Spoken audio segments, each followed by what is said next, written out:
Magandang araw po sa inyong lahat. Sa araw po na ito ay isa na namang kwento ng pakikipagsapalaran at kababalaghan ang aking ihahatid sa inyo. Ito ay kwento ni Jericho, isang ampon ni Lola Mingay. Kalupitan at pagmamaltrato ang nararanasan ng bata sa matandang kumupkup sa kanya. Dahil yon sa isang pangyayari sa kanyang nakaraan na si Jericho ang pinagbabayad. Subalit sa pag-alis ni Jericho sa puder ng kanyang Lola Mingay, ay doon nagbukas ang iba't ibang pangyayari na bumuo sa pagkatao ng bata. Naging kasangkapan siya para sa isang misyon sa tulong ng mutya na ipinagkaloob sa kanya. Kaya nga bang gampanan ng isang bata ang tungkuling inatang sa kanya? Paano kung ang galit sa puso niya dahil sa naranasang kalupitan ay magbunga ng galit at hangaring makapaghiganti?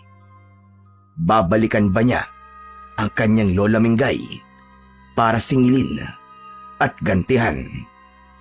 Ano nga ba ang nasa likod ng kalupitang ipinararanas kay Jericho ng matandang kumupkup sa kanya? Ang mga katanungang yan ay mabibigyan ng kasagutan sa pagsasalaysay ng kwentong aking inihanda para sa inyo.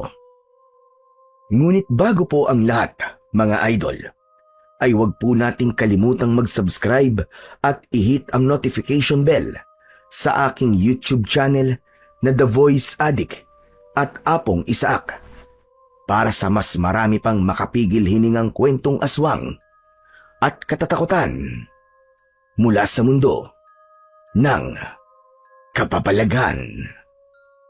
Umpisahan na po natin ang kwento.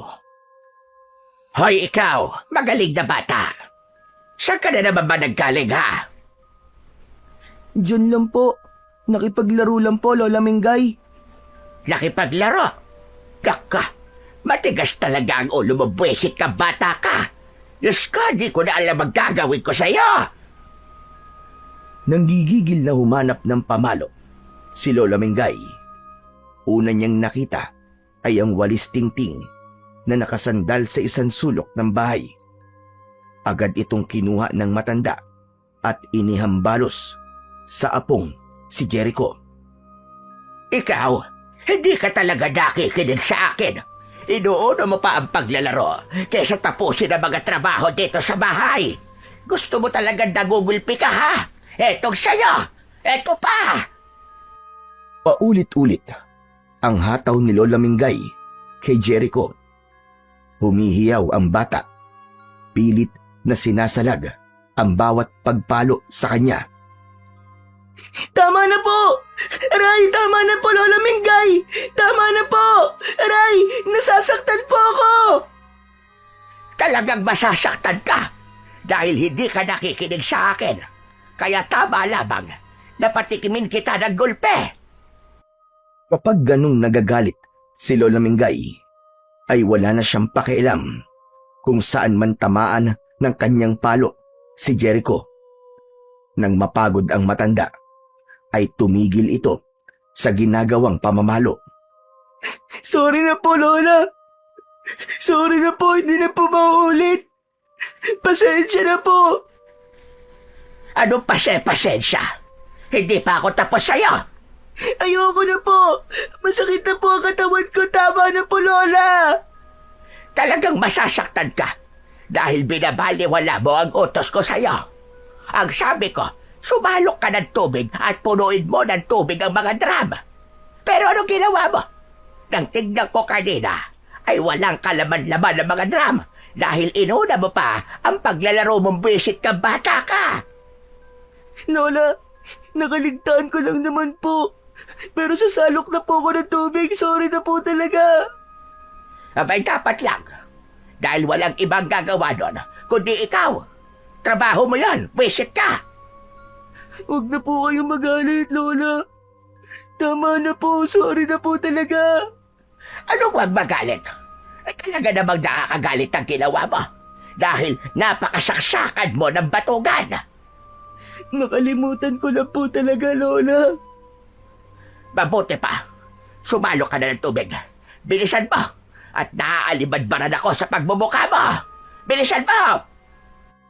Agad na sumunod ang batang si Jericho sa kanyang Lola Mingay habang humihikbi. Nang magtungo siya sa poso ng tubig, ay naroon ang kanyang kaibigang si Gomer. Nakita niya na galing sa pag-iyak ang kaibigan dahil namamaga ang mga mata nito at may marka ng palo sa binti at braso. Uy, ano nangyari sa'yo, Jericho? Bakit may pasayang braso at binti mo? Wala to. Wala to, Gomer. Alam ko na. Ginulpi ka na naman ng lola mo, no? Tama ba ako? Wala nga to. Saka, okay lang naman ako eh. Kasalanan ko rin kasi. Hindi ko ginawa kagad yung inuutos niya sa akin. Nawili kasi ako sa pakipaglaro kanina eh. Pero Jericho, kahit na ba, hindi ka pa rin niya dapat ginugulpi ng ganyan. Sanay na ako. Kaya ayos lang ako, Gomer. Huwag kang mag-alala. Hindi tama yan. Nasasanay ka sa gulpi ng lola Mingay mo? Aba, teka, kung isumbong kaya natin kay Kapitan, kasi masama yung nananakit ng bata. Ang sabi, pwedeng parusahan at makulong. Ha? Makukulong ang lola ko? Oo, pwedeng mangyari yun, baka akala mo. Narinig ko, labag sa patas ang nananakit ng bata. Pero Gomer, ayokong makulong ang lola ko eh. Ayokong mangyari yun. Kaya natatakot kang magsumbong, ganun ba? Basta Gomer, ayos lang ako, wag ka na mag-alala sa akin. Ay nako, ewan ko ba sa'yo, Jericho? Teka nga, bakit ba madaling magalit sa'yo ang lola mo? Tapos, kapag nagagalit, sinasaktan ka kagad. Ganun talaga si Lola Mingay eh. Madali kasing uminit ang ulo niya. Baka naman, nasasaniba na ng masamang espiritu ang lola mo. Kaya ganun siya. Ha? Hindi naman siguro, Gomer. Ano ba talagang kinakagalit niya sa'yo? Kasi, madalas siyang mainis kahit maliit na bagay lang naman. Ewan ko. Pero Gomer, maniwala ka, okay lang ako. Sanay na talaga ako sa pamamalo niya sa akin. Teka lang ha, kung lagi ka nalang sinasaktan ng lola Mengay mo, may tanong ako sa'yo, Jericho. Ano yun, Gomer? Huwag kang magagalit ha.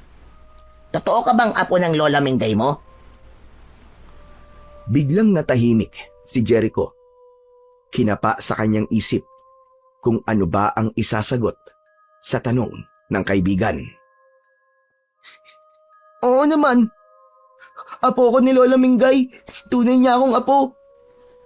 Bakit ang dalas kanyang saktan?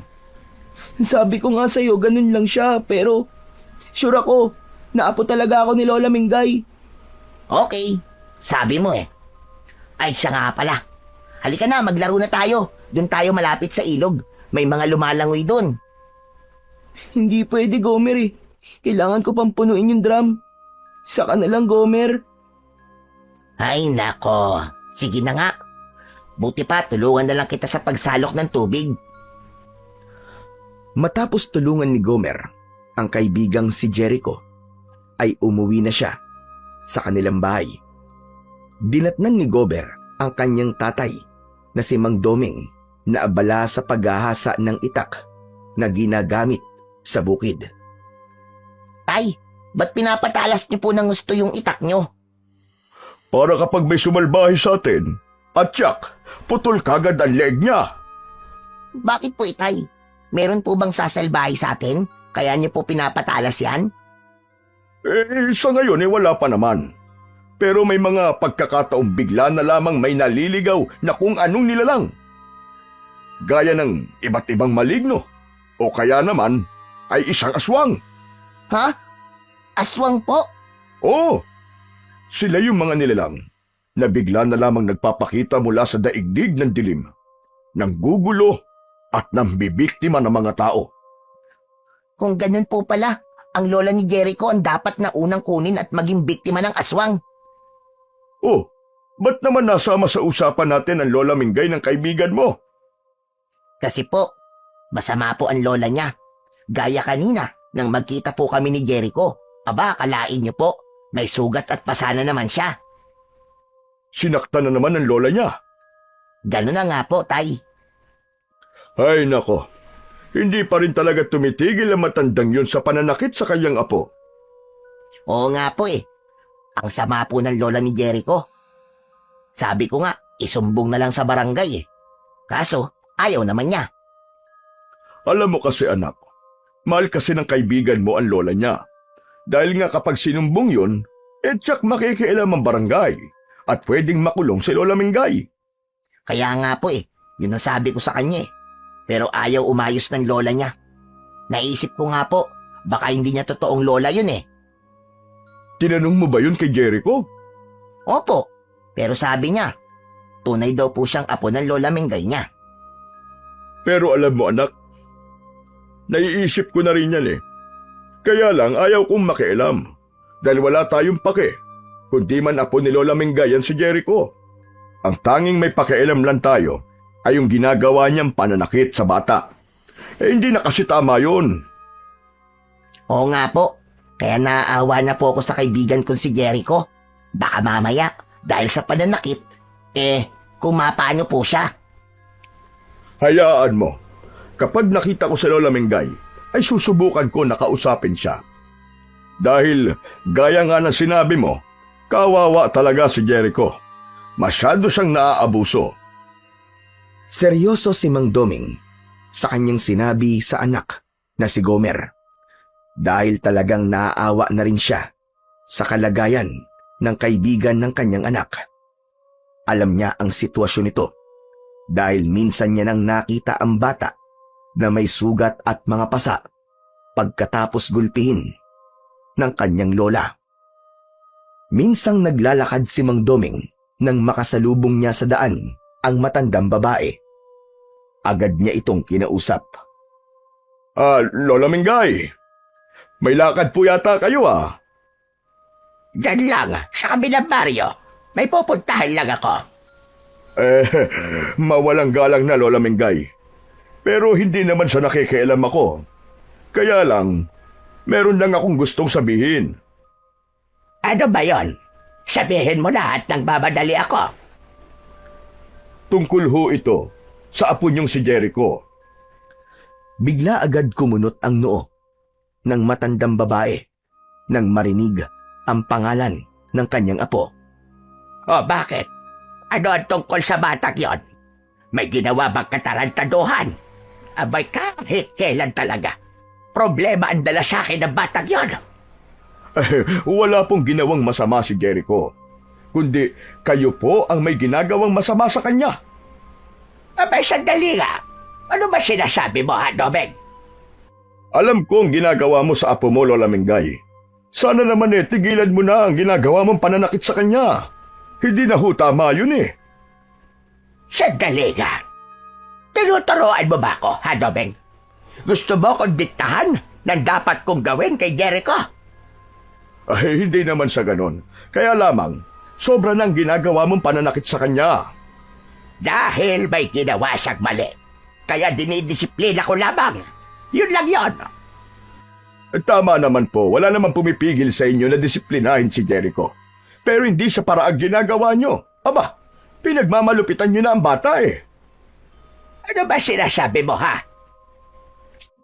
Mangyaring nakita ko ang mga pasa at sugat na napapala niya pagkatapos nyo sasaktan. Nakita rin yun ng anak kong si Gomer. Wala kayong pakialam sa gusto kong gawin kay Jericho. Dahil apo ko siya. Pero hindi ganun ang tamang pagdidisiplina, Lola Mingay. Yun ang paraan ko. Kaya wag mo akong pinangungunahan at pinakikialaman. Baka nakakalimutan nyo, Lola Mingay. Labag sa batas ang pananakit sa bata. Tinatakot mo ba ako, ha, Doming? Bakit? Magsusumbong ka? Ipapapulis ba ka? Kaya nga ayokong umabot pa tayo sa ganon, Lola Mingay. Mas mainam na wag mo na lang saktan ang apo mo. Akala ko, mahalagang bagay ang sasabihin mo. Yung pala, ay gusto mo lang akong pakialaman sa pagdidisiplina ko sa apo ko. Buwisit na araw to. Diyak ka na nga. Sandali lang, Lola Mingay. Hindi pa tayo tapos. Tapos na tayong mag-usap, Doming. Dahil wala akong panahon sa pakikialam mo. Tuloy-tuloy nang umalis ang matandang babae. Naiwan si Mang Doming na iiling-iling na lang. Alam niyang sumama ang loob ng matanda. Kaya lang, alam niyang tama ang ginawa niyang paninita at pagpapaalala kay Lola Mingay para sa kapakanan at kaligtasan ni Jericho. Nang makabalik na sa bahay, si Lola Mingay galing sa kanyang pinuntahan, agad niyang hinanap ang kanyang apo. Wala ang bata nang tawagin niya. Maya-maya pa ay dumating ito, dala ang timba ng tubig. Sumalok ito sa poso para punuin ang kanilang drum na imbakan ng tubig. Ikaw na bata ka. Halika nga rito. Itigil mo na muna yung ginagawa mo. At mag-usap tayo.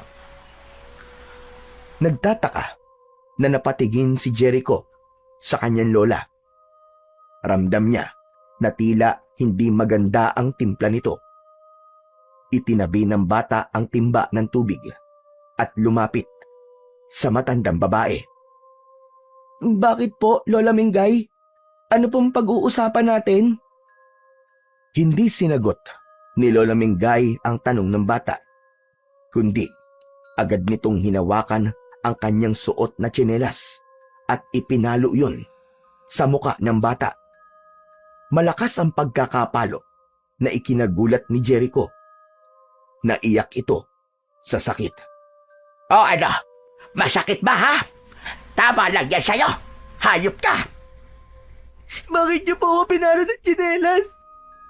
Ano po ba kasalanan ko sa inyo? Nagtatanong ka pa? Balik kaya kasalanan mo? Buwisit ka! Buwisit! Wala naman po akong ginagawa masama.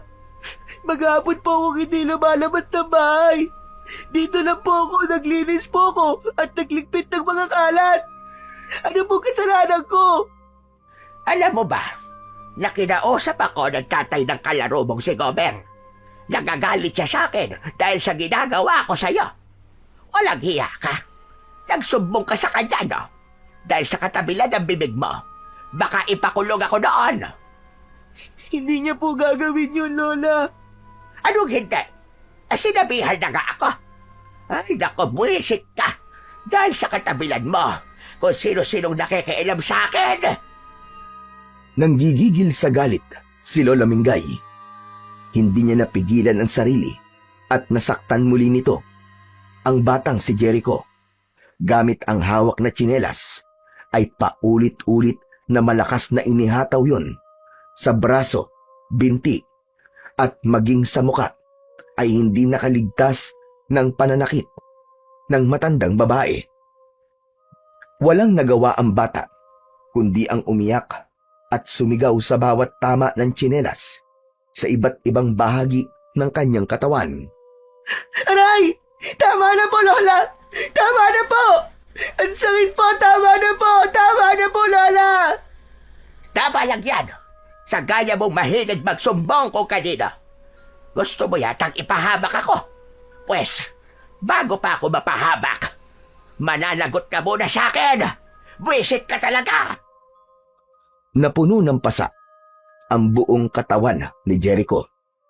Tumigil lamang si Lola Mingay nang makaramdam siya ng pagod sa ginawang pananakit sa bata. Nang gabing yun, ay hindi na rin naghapunan si Jericho. Hindi rin kasi siya pinakain ng kanyang lola. Dahil gutom, ay hirap makatulog ang bata. Iniinda ang sakit ng katawan dahil sa tindi ng palo na napala mula kay Lola Mingay. Sa pagkakataong yun, ay naisip ni Jericho ang sinabi sa kanya ng kaibigang si Gomer. Baka nga hindi siya tunay na apo ni Lola Mingay dahil ganun na lamang kung siya ay saktan. Lalo na't nakikita niya ang ibang mga bata na hindi naman ganun kung saktan ng kanilang lola o mga magulang. Sa halip ay inaalagaan pa nga at ibinibigay ang gusto. Bagay na hindi niya nakita at naramdaman sa kanyang Lola Mengay. Dahil mula nang magkaisip siya, ay wala siyang ibang naramdaman kundi galit at pananakit galing dito. Samantala, sa kanyang higaan ay hindi rin dalawin ng antok si Lola Mengay. Alam niyang napasobra ang pananakit niya sa bata, pero hindi niya yun pinagsisisihan dahil ang ginagawa niyang pananakit kay Jericho ay bahagi ng kanyang paghihiganti. Yun ang katotohanan sa ginagawa niyang pagpapahirap sa bata. Hindi niya makakalimutan ang isang pangyayari na hanggang ngayon ay bitbit niya sa kanyang dibdib. Matagal na panahon na ang dumaan, pero ang hapdi ay nakapirmi. Kaya sa tuwing makikita niyang nasasaktan si Jericho, pakiramdam niya ay nakakaganti siya. Saglit na munang kinilimutan ni Lola Mingay ang kanyang iniisip. Sumasama ang loob niya kapag bumabalik sa kanyang gunita ang lahat ng masasakit na pangyayari. Ang alam niya, ngayon hanggat nasa poder niya si Jericho, ay makakatikim ito ng kanyang galit na bahagi ng kanyang paghihiganti. Subalit kanino nga ba naghihiganti si Lola Mengay? At ano ang kinalaman ng batang si Jericho sa galit na nararamdaman ito? Samantala, hindi na kayang tiisin ni Jericho ang ginagawang pananakit ng kanyang Lola Mengay. Tumanim sa isipan niya na posibleng hindi nga siya tunay na apo nito dahil sa ginagawang pangmamaltrato sa kanya. Kaya nagpasya ang bata na aalis siya sa poder ng kanyang lola. Kaya lamang wala siyang tiyak na pupuntahan maliban sa mga taong alam niyang nagmamalasakit sa kanya. Oh, Jericho! Anong ginagawa mo dito sa likod ng bahay namin? Kanina ka pa ba rito? Gomer, kagabi pa ako rito. Ano ka mo? Kagabi ka pa? Saan ka natulog? Pambihira ka naman, oo. Diyan, sa kubo nyo nalagayan ng mga panggatong nyo. Aba, malamok dyan, Jericho. Saka may mga manok pa. Ayos lang yun. Nagsawa rin naman ang mga lamok sa pagkagat sa akin eh. Diyos ko naman. Halika, Jericho, pumasok ka muna dito sa bahay namin. Nagluluto ng almusal si tatay. Tara, dali. Nakakahiya, Gomer eh. Ano bang nakakahiya? Basta, halika, dali. Sumama ka sa akin. Tara na. Isinama ni Gomer ang kaibigan sa loob ng bahay.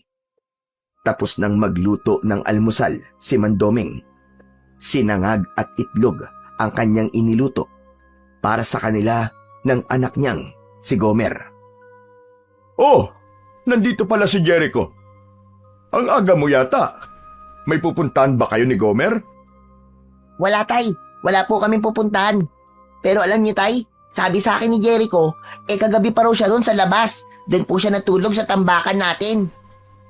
Ano ka mo? Aba, ibig sabihin, umalis ka sa inyo? Opo, Mandoming. Ayoko na po sa bahay namin. Ayoko na pong masaktan uli ako ni Lola Mingay. Ay, kung sa bagay. Kahit sino naman ay makakaisip na umalis kung ganyan ang ginagawa sa'yo. Tay, pwede po bang dito na lang po si Jericho sa atin? Abay, oo naman anak, pwede. Kesa naman dun sa lola niya na walang ginawa sa kanya araw-araw kundi ang gulpihin siya. Maraming salamat po. Mandoming! Ay, walang anuman. O sige, kumain na muna tayo at lalamig tong niluto kong pagkain. Hindi pa nakakapagsimulang kumain si Mang Doming nang makarinig siya ng sigaw mula sa labas ng bahay. Boses yun ng nagagalit na si Lola Mingay. Kaya nilabas yun ni Mandoming. Naiwan sa loob ng bahay ang dalawang bata. Lola Mingay, ang aga-aga yatang nambubulahaw kayo. Pauwiin mo si Jericho. Alam ko nandyan siya sa inyo. Pauwiin mo siya. Paano niyo naman nalaman na nandito ang apo niyo? Alam kong nandyan siya, Doming. Naaamoy ko. May saaso pala kayo dahil matalas ang pang-amoy niyo. Basta, alam kong nandyan ang buwisit na batang yan. Kaya pauwiin mo siya para tumigil ako sa pagwala rito. Sinasabi ko sa'yo, Doming. Ayaw nang umuwi ng bata dahil nga sasaktan niyo lang. Bakit ba masyado ka nakikialam, ha? Sabi ko, gagawin ko kung anong gusto ko kay Jericho at wala kang pakialam. Lola Mingay, hindi ba kayo naaawa sa bata? Hindi ko siya kailanman kaawaan dahil ang dapat sa kanya ay makatikim ng galit ko. Bakit ba ganyan na lamang ang galit niyo sa bata? Ano bang kasalanan niya sa inyo? Chismoso ka rin, ano? Ang dami mong tanong. Kailangan kong malaman dahil nagtataka lang ako sa ginagawa niyo sa kanya. Basta, pauwiin mo siya. O baka naman gusto mong pumasok ako sa bahay mo, Doming, para kalad ka rin ang buwisit na batang yan. Iyan ang wag na wag mong gagawin dahil trespassing yon kapag pumasok kayo ng bahay ko. Tinatakot mo ba ako, ha, Doming? Hindi, Lola Mingay. Kundi sinasabi ko lang sa'yo kung anong malalabag nyo. Eh kung palabasin kong kinidnap mo ang apo ko, sige nga. Walang maniniwala sa inyo dahil si Jericho mismo ang magsasabi na siya ang umalis sa bahay nyo ng kusa. Dahil hindi niya nakaya ang pananakit nyo sa kanya. O ngayon, sino lalabas na masama? Sige nga. Sino ngayon ang posibleng makulong? Walang hiya ka, Doming. Pinalalaki mo ang ulo ng batang yan. Kinakampihan mo pa. Dahil maling-mali kayo. Kaya mas mabuti pa na umuwi na kayo dahil hindi na siya uuwi sa inyo. Dito na siya titira, sa akin. Nanggigigil sa galit ang matandang si Lola Mingay na umalis na lang. Pero hindi siya papayag na hindi bumalik sa kanya si Jericho. Kailangan bumalik sa bahay niya ang bata. Wala na si Lola Mingay. Tahimik na nakaupo lang si Jericho. Nilapitan siya ni Mang Doming at kinausap. Jericho, iho. Okay ka lang ba? Opo, Mandoming. Huwag mo nang isipin ang Lola Mingay mo, ha?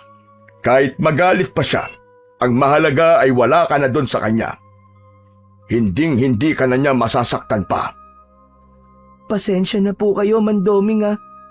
Pati po kayo nadadamay sa galit ng lola ko. Ay, huwag mong intindihin yon. Basta nandito lang kami palagi ni Gomer para sa'yo. Handa kaming tulungan ka. O halika na, kumain na muna tayo. Naistorbo tuloy ang pagkain natin.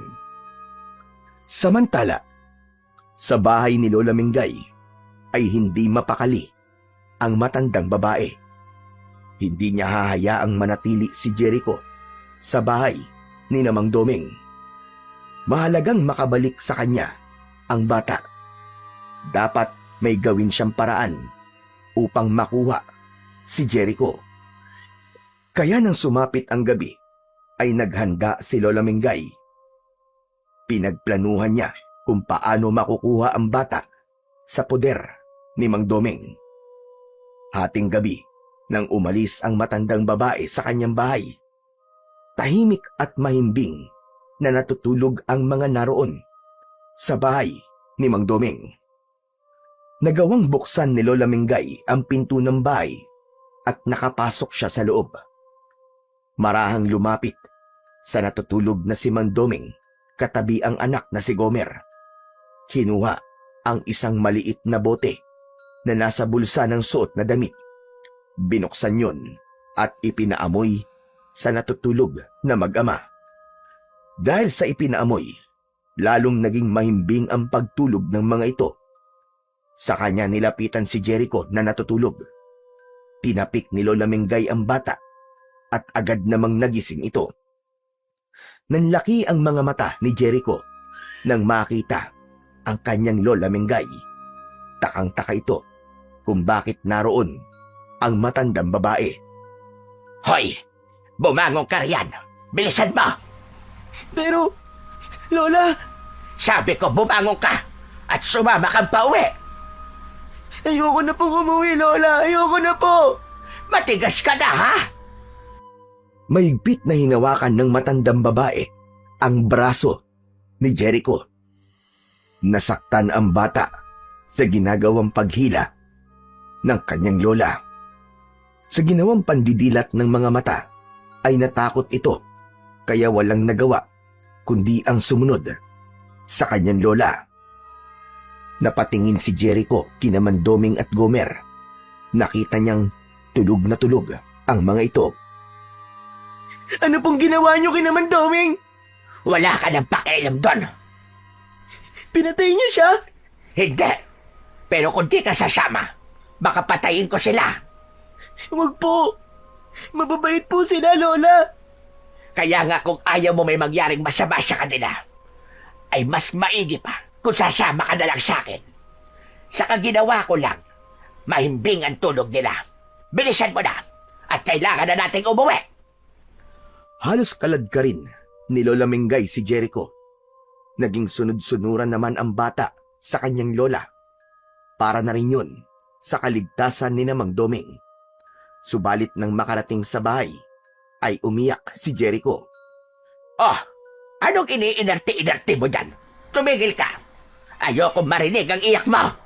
Tumigil ka. Sana po, hinayaan niyo na lang po ako kay naman, Doming. Hindi ka ba marunong mahiya? Bakit ka doon titira? Kamag-anak ka ba niya? Ayoko na po kasi dito. Hindi ko na po kaya. Alin ang hindi mo kaya? Alin ang hindi mo kaya? Yung nasasaktan ka? Yung ba, ha? Opo.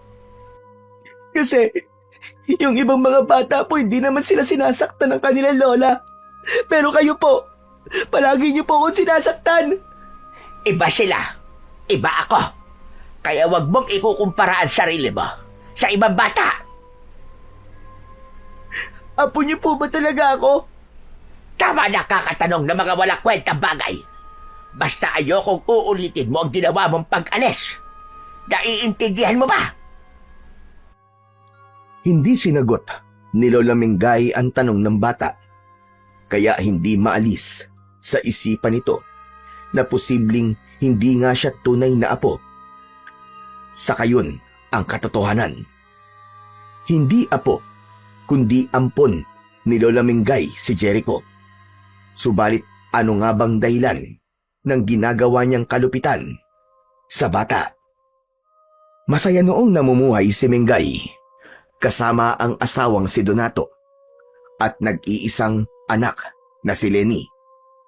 Pagtatanim ng mga gulay ang trabaho ng asawa ni Mengay.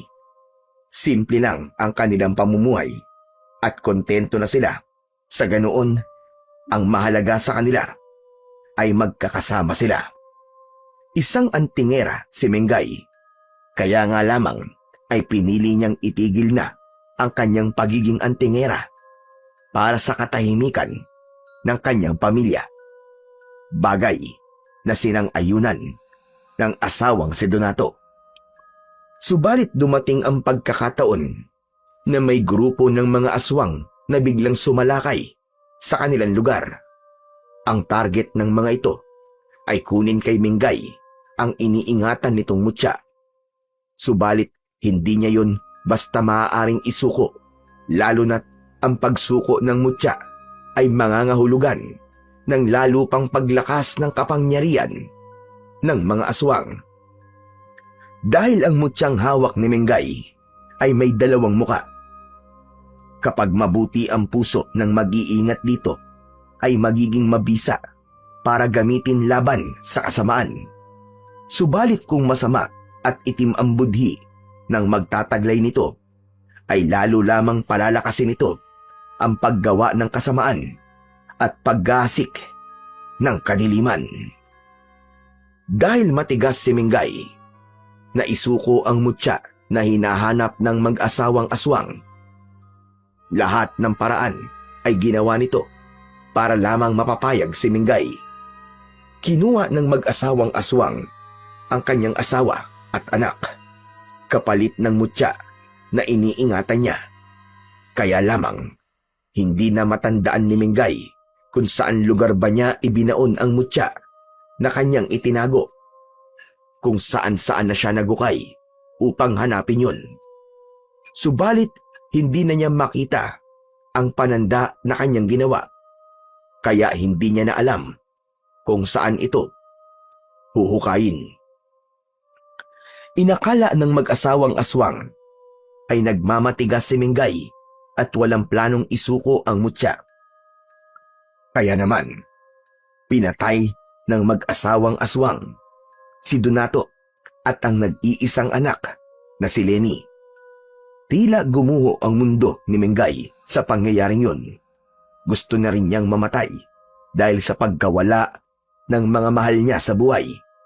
Subalit, hindi ganun ang nangyari, kundi hinangad ni Mingay ay gumanti hanggang sa nagkaroon siya ng pagkakataon na makuha ang sanggol pa lamang na anak ng mag-asawang aswang na pumatay sa kanyang mag-ama. Inilayo niya ito at siya ang nagpalaki. Ito nga ay ang batang si Jericho. Kaya nga lamang ay hindi naging mabuti ang pagtrato niya sa bata, kundi pinagmamalupitan niya ito dahil pakiramdam niya ay nakakaganti siya sa mga magulang nito. Wala rin siyang planong patayin ng bata dahil alam niyang hahanapin ito ng kanyang mga magulang. Sakaling magkita sila at magkaharap-harap ng mga magulang ni Jericho, ay siya ang papatay sa mga ito dahil ang kamatayan lamang ng mga magulang ni Jericho ang magpapatahimik sa kanya. Dapat magkaroon ng hustisya ang naging kamatayan ng mga mahal niya sa buhay. Natapos ang pagbabalik ng gunita ni Lola Mingay sa kanyang nakaraan. May luha sa kanyang mga mata na minsan pang balikan ang lahat. Napatingin siya sa batang si Jericho na natutulog. Pasensya ka na, Jericho. Mahirap din sa akin na lagi kitang nasasaktan. Kaya lamang, hindi ko mapigilan ang sarili ko. Lalo na kapag naaalala ko na ang mga magulang mo ang dahilan kung bakit maagang nawala ang pinakamamahal kong asawa at anak. Hindi pa rin nawawala sa puso ko ang sakit at galit sa mga magulang mong may kagagawa ng lahat. Bagamat medyo matagal na rin yun, nasa 10 taon na ang nakakalipas, ramdam na ramdam pa rin ni Lola Mingay ang sakit na nananatili sa dibdib niya. Hindi siya makaalpas sa masakit na alaalang yon.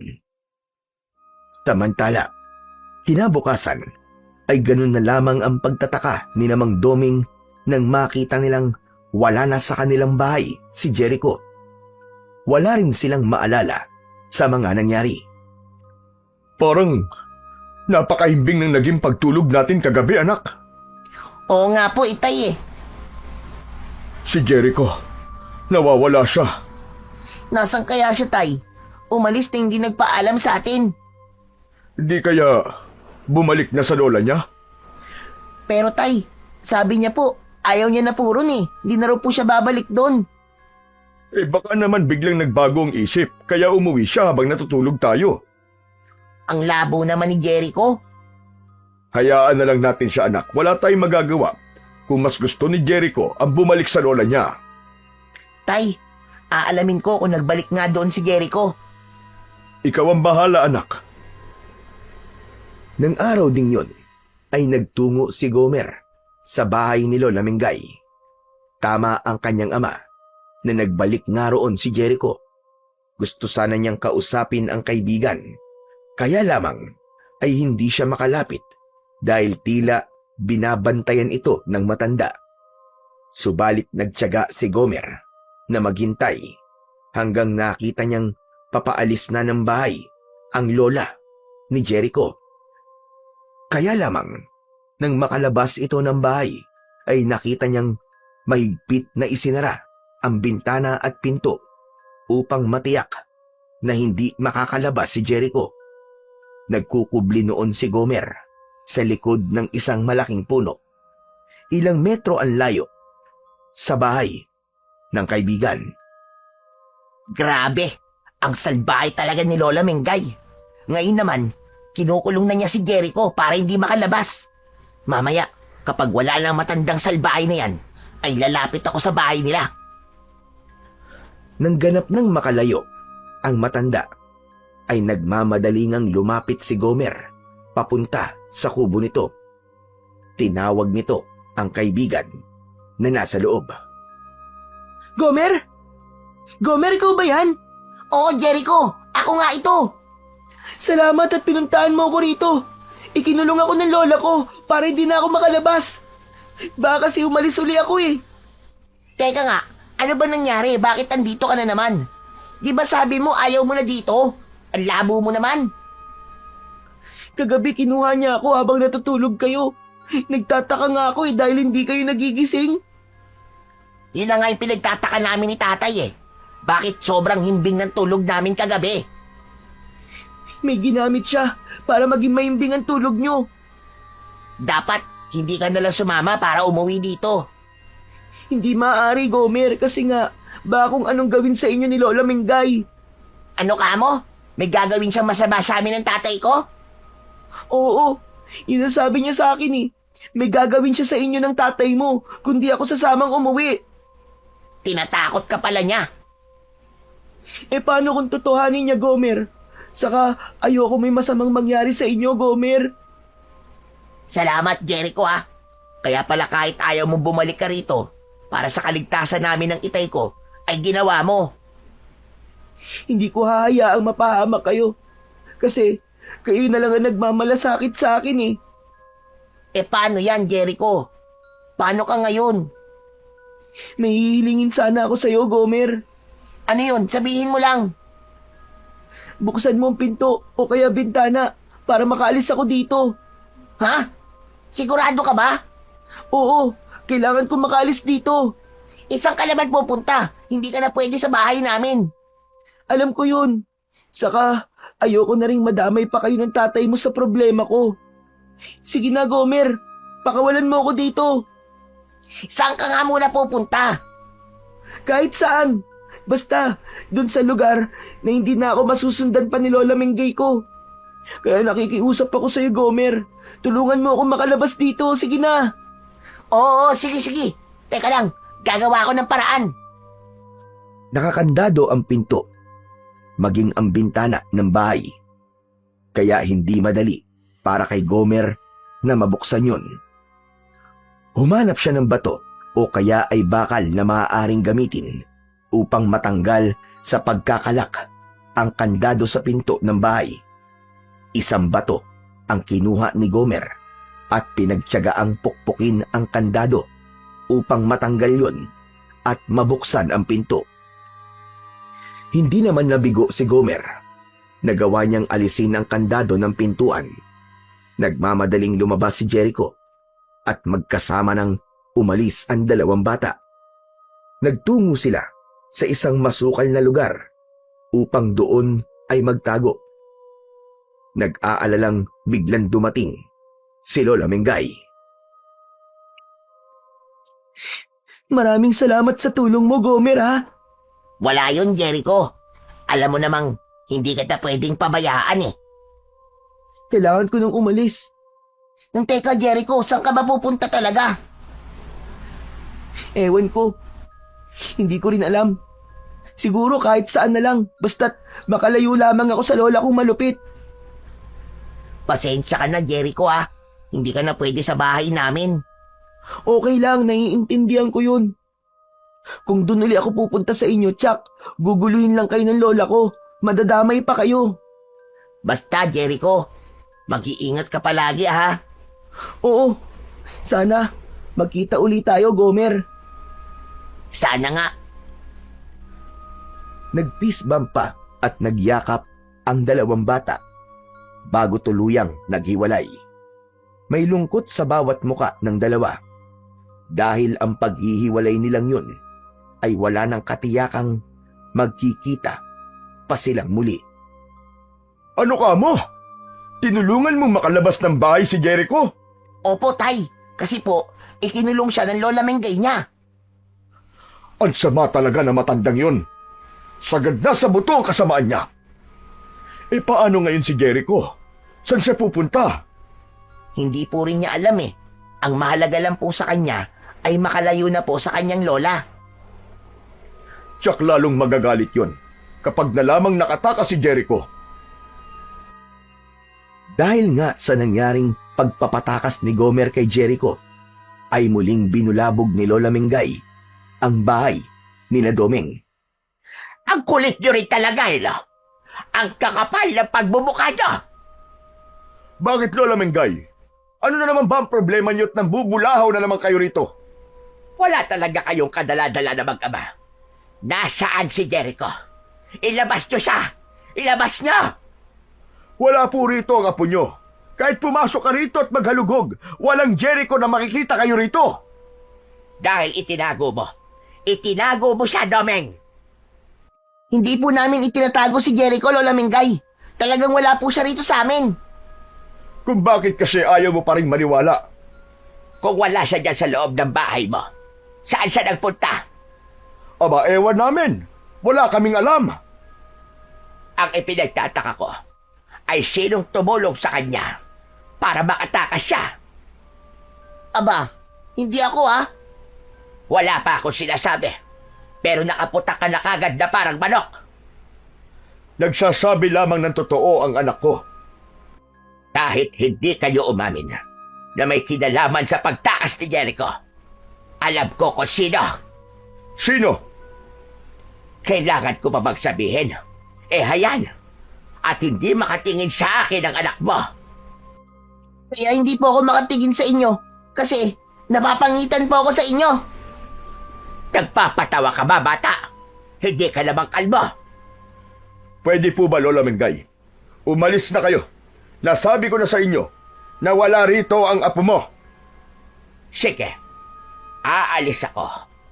Pero hindi pa tayo tapos.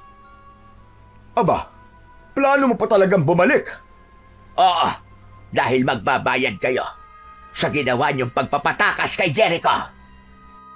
Nagbanta pa si Lola Mengay sa mag-ama, pero hindi na yun pinansin ni na Doming at Gomer dahil posibleng nananakot lamang ang matandang babae.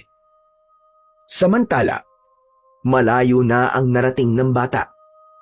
Masukal na gubat at maraming mga halaman ang kinaroroonan ni Jericho. Totoong walang katiyakan kung saan siya pupunta. Wala na siyang ibang mga kaibigan na maaari sana niyang tuluyan.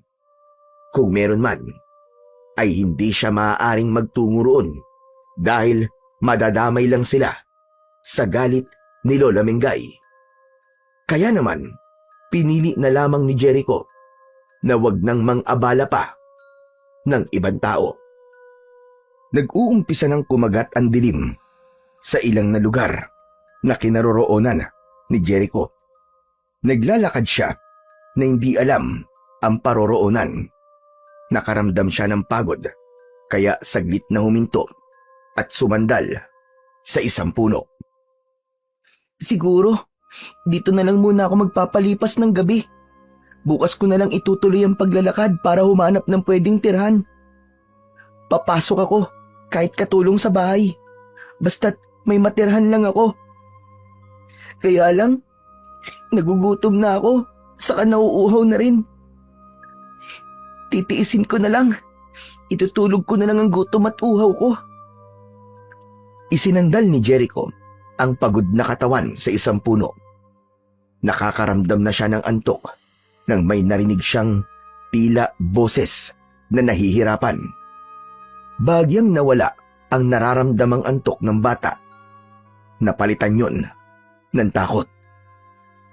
Teka, ano yun? Saan galing ang boses na yun? Parang umuungol at nahihirapan. Naging paulit-ulit ang daing na yon.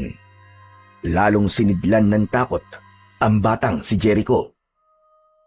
Diyos ko po, baka mamaya kung anong nilalang na yun, pwedeng maligno o kaya naman ay isang aswang. Naku po, baka gawin akong pagkain. Paano ako ngayon? Mamamatay na yata ako. Chuck, nawala na akong kawala. Diyos ko, tulungan niyo po ako. Maya-maya pa, ang ungol na tila nahihirapan ay naging boses ng matandang lalaki. Humihingi yun ng tulong. Teka, parang matandang lalaki yun na nahihirapan. Hindi siya maligno o kaya ay aswang. Baka may nangyari sa kanya. Tumayo si Jericho sa pagkakaupo nito at sa pagkakasandal sa malaking puno. Bagamat naroon pa rin ang kabang nararamdaman niya, ay nilabanan niya yon. Lalo na't mas matimbang sa isipan niya na makita ang matandang lalaking humihingi ng tulong para kanyang damayan. Pinakinggang maigi ni Jericho ang pinagmumulan ng daing ng matandang lalaki. Hanggang sa matagpuan niya ito, nakasalampak sa damuhan ang matandang lalaki at hawak ang kanyang binti habang hinihilot ang tuhod. Lolo, ano po nangyari sa inyo? Aray, nahihirapan akong makatayo at makalakad. Bigla kasing sumakit ang tuhod ko at hindi ko maihakbang. Nadapa po ba kayo, Lolo? Hindi iyo. Bigla na lang kasing umatake ang rayuma ko. Sobrang sakit talaga. Hindi ko maihakbang ang mga paa ko. Saan po ba kayo pupunta? At gabi na po. May pinuntahan ako. Kaya lamang, inabot ako ng gabi sa paglalakad. Tapos ganito pa nangyari sa akin. Aray ko, kaya lalo ako nahihirapang makauwi. Ikaw ba, iyo? Ano namang ginagawa mo sa ganitong oras at ganitong lugar? Gabi na. Baka hinahanap ka na sa inyo. Ayoko na po kasing umuwi sa amin eh. Lumayas ka. Abay, masama ang ginawa mong yan. May dahilan po, Lolo, kung bakit po ako umalis sa bahay. Sige po, tutulungan ko na po kayong tumayo. Ay, mabuti pa nga. Dahil nahihirapan na talaga ako. Aray ko, aray. Inalalayan ni Jericho na makatayo ang matandang lalaki. Dinampot din ng bata ang baston ng matanda at saka ibinigay. Salamat sa iyo. Ano nga palang pangalan mo, iyo? Jericho po. Norberto naman ang pangalan ko.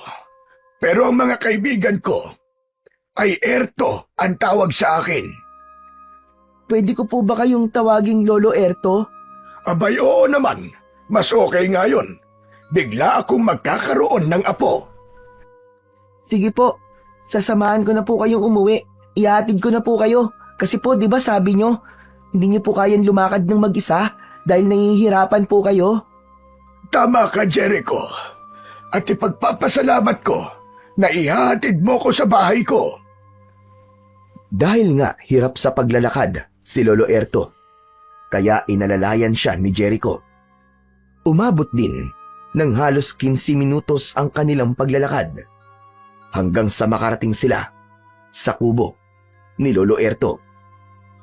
Andito na tayo sa bahay ko, Jericho. Lolo Erto, sino pong kasama nyo rito? Wala. Nag-iisa na lamang ako dito. Wala na akong pamilya. Kaya nga, kung gusto mo, dumito ka na lang. Nabanggit mo kanina na wala ka mapupuntahan, di ba? Dahil lumayas ka sa inyo. Talaga po, okay lang po sa inyo na dito na po ako tumira? Abay, oo naman. Matutuwa pa nga ako. Dahil magkakaroon na ako ng kasama sa wakas. Yes, salamat po. Maraming salamat po sa inyo, Lolo Erto. Pero gusto ko munang malaman kung bakit ka umalis sa inyo. Baka kasi mamaya may ginawa kang kalokohan. Ayoko namang madamay. Upang mapalagay, si Lolo Erto ay ikinuwento ni Jericho sa matandang lalaki ang tunay na dahilan ng kanyang paglalayas at wala siyang inilihim. Diyos mio, ang sama naman pala ng Lola Mengay mo. Kaya nga po, umalis na lang ako. Hindi ko na po kasi kaya ang kalupitan niya po sa akin. May palagay ako na hindi ka niya tunay na apo. Dahil kung totoong apo ka ng lola mo, hindi ka niya sasaktan. Dahil ako, kung meron man akong apo, mamahalin ko siya at aalagaan. Pero, hindi po niya inamin sa akin ang totoo. Hindi na niya kailangang aminin pa sa'yo, Jericho. Dahil sapat na yung pagmamaltrato niya para magkaroon ng sagot ang tanong sa isip mo. Maniwala ka sa akin. Hindi ka totoong apo ng Lola Mengay mo. Napabuntong hininga si Jericho. Hindi si Lolo Erto ang unang nagsabi sa kanya ng tungkol sa bagay na yon. Maging si Mandoming ay yun din ang sinabi. Kaya ganap nang nabuo sa isipan ni Jericho na hindi nga niya kadugo ang nakilala niyang lola. Subalit ang ginawa nitong pagmamaltrato sa kanya ay hindi pa malinaw sa kanya. Total, sabi mo nga ay payag kang dito tumira kasama ko. Kaya dapat kumain na muna tayo para makapagpahinga na. Maghahanda lang ako ng pagkain natin. Pasensya ka na nga lang dahil kaning lamig ang pagkain natin. May natira ding paksiw na isda na mauulam natin. Lolo Erto, ako na po maghahanda ng pagkain natin. Kaya ko na po yun. Sanay po ako sa gawaing bahay. Aba, ganun ba? O di sige, ikaw na ang bahala. Nariyan lang naman sa kusina ang kaldero at palayok na pinaglulutuan ko ng paksiw. Tignan mo na lang. Huwag na po muna kayong magkikikilos, Lolo Erto. Mahirapan lang po kayo dahil po sa rayuma nyo. Tapos mamaya po, hihilutin ko po yung tuhod nyo. Marunong po ako nun. Talaga? Abay, tamang-tama. Kailangan talaga mahilot ang tuhod ko para kahit papano ay mabawasan ang pananakit. Kayang-kaya ko po yun. Kasi po, yun din po ang pinagagawa sa akin ng Lola Mengay ko eh. Talagang itinadhana na magkita tayo, Jericho, para may makasama ako sa aking buhay.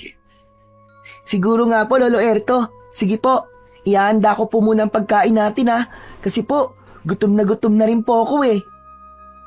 Pinagmasdan ni Lolo Erto ang bata habang naghahanda ng kanilang pagkain. Sanay na sanay nga si Jericho. Nang maihanda ang pagkain, ay inalalayan ng bata ang matandang lalaki upang makalapit sa mesa para sabay na silang kumain. Unang gabi ni Jericho sa puder ni Lolo Erto nang magkaroon ng kaguluhan sa labas ng kubo ng matanda.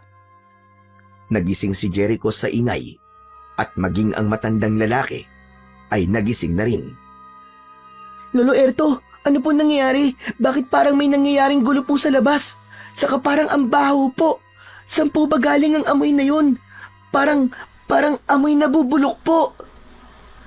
Dumating na naman sila. Bumangon para manggulo. Ginagawa nila yon tuwing magbibilog ang buwan. Ano po? Sino po ba sila? Ang mga amalanhig.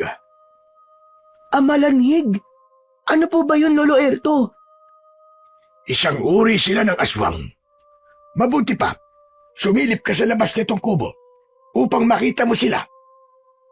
Sumunod si Jericho sa sinabi ni Lolo Erto. Ganun na lamang ang panlalaki ng mga mata ng bata nang makita ang mga aswang na amalanhig na sinasabi nito. Hala! Mga zombie! Mga patay na nabuhay! Diyos ko, kadiri ang itsura nila! Naagnas na po ang mga katawan nila! Nakaramdam ng takot ang bata, kaya agad na lumayo sa may bintana. O ano? Nakita mo ba sila? Opo, Lolo Erto. Ganun pala ang itsura ng mga amalanig. Kadiri at nakakatakot. Naagnas ang kanilang balat. Tama ka. At naghahanap sila ng magiging biktima. Inililipat nila sa kanilang biktima ang kanilang pagiging aswang. Dapat po pala silang patayin, Lolo Erto. Sila ang uri ng mga amalanig na hindi basta-basta namamatay, kundi ang tanging makakapatay sa kanila ay nilalang na may taglay na mutya at may tapang para harapin sila. Po, sino po ba yun? Kung walang papatay sa kanila, edi patuloy po silang magkakalat ng lagim. Marami po silang mabibiktima at maraming mapapahamak na mga tao. Tama ka. Kaya nga dapat talagang magkaroon ng nilalang na haharap para tumapos sa kanila. Pero saan po manggagaling yun? Kailan po darating? May palagay ako na dumating na siya, Jericho. Ha? Dumating na siya? Ano po bang ibig niyong sabihin? Sino pong siya? Ikaw! Ikaw yon, Jericho! Ano po? Lolo Erto, nagbibiro po ba kayo? Hindi ako nagbibiro. Ramdam kong ikaw na yon, Jericho. Kaya nga itinidhana na mag-cruise ang landas natin dahil sa mahalagang bagay na yon. Teka, hindi ko po kayo naiintindihan, Lolo Erto eh. Paano po magiging ako yun? Isa lamang po akong bata.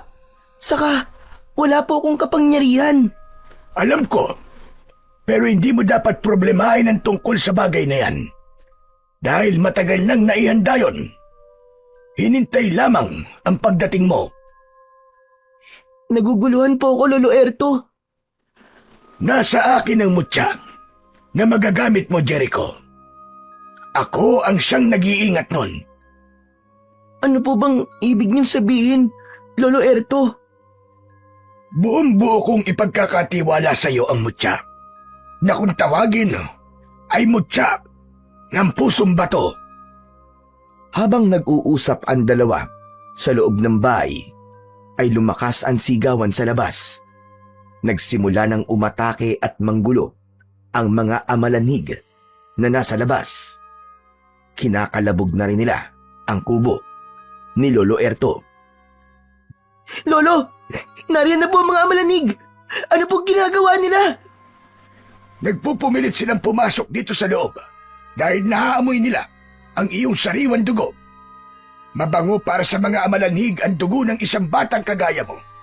Lalo na't ang isang bata ay madali nilang mapapasahan ng kanilang pagiging aswang. Naku, hindi po pwede yun. Hindi po ako papayag na maging aswang. Hindi sila titigil hanggat hindi sumisikat ang araw. Halika, samahan mo ko, Jericho. Ha? Saan po tayo pupunta, Lolo Erto? Sasamahan mo kong harapin ng mga amalanig na nanggugulo sa labas. Pero, natatakot po ako sa kanila eh. Huwag kang matakot. Akong bahala sa iyo. Ang nais ko lang ay alalayan mo ko dahil hirap akong kumilos dahil sa rayuma ko. Masyado na ako matanda para humarap pa sa kanila. Hindi na rin kaya ng mutya na baguhin pa ang nararamdaman ko dahil sa labis ang aking katandaan. Kung ganun po pala, ay kayo ang dapat na umahadlang at lumilipol sa kanila. Oo, pero dahil sa aking katandaan, ay nahihirapan na rin ako. Lalo na't halos walang katapusan ng mga amalanig na yan. Napakahirap nilang ubusin. Hanggat may namamatay na aswang, hanggat may nabibiktima sila na namamatay at napasahan ng kanilang pagiging aswang, ay magkakaroon ng mga amalanig. Kaya ang tungkulin ng antingero na pumapatay sa kanila ay panghabang buhay din. Tapos, yun po ang ipapasa niyo sa akin, Lolo Erto? Oo, dahil ikaw ang karapat-dapat. Ikaw ang dinala ng tadhana para sa mahalagang tungkulin upang makatulong sa mga tao at nang hindi tuluyang maghari ang mga amalanig at iba pang aswang na puwersa ng kadiliman. Nagpasama na nga si Lolo Erto palabas ng kanyang kubo Pagbukas ng pinto ng kubo, ay agad na tumambad kina Erto at Jericho ang maraming amalanig na nag-uunahan sa paglapit, lalo na't naaamoy ang sariwang dugo ni Jericho. Akala nyo yata ay mapapakinabangan nyo ang kasama ko. Diyan kayo nagkakamali, mga mababahong amalanhig! Iniangat ni Lolo Erto ang hawak niyang baston. Bawat sumusugod na amalanig ay hinahataw niya gamit ang kanyang baston. Bumabagsak ang bawat tamaan nito. May mga nalalagas pambahagi ng katawan sa lakas ng pagkakahataw ni Lolo Erto. Yun nga lang, ang nakapagtataka ay nagagawa pa rin bumangon muli ng amalanig. Kung napuputol man at nagkakawatak-watak ang bahagi ng katawan, ay bumabalik ito sa dati. Kaya naman, halos wala silang kamatayan. Paano niyo po malilibo ang mga amalanig na yan, Lolo Erto? Kung bumabalik lang po sila, nabubuo po ulit sila. Hindi po sila namamatay. Kaya nga paulit-ulit silang hahatawin hanggang sila na mismo ang umatras. Hanggang sa tumigil sila sa kanilang ginagawang pagsalakay. Pero sa tamang tao na pagtitiwalaan ng mutya ng pusong bato, matatapos ang pag-aasik ng lagim ng mga aswang na yan. Nagpatuloy sa pagsugod ang mga amalanig. Hindi naman tumitigil sa paghataw sa kanila si Lolo Erto.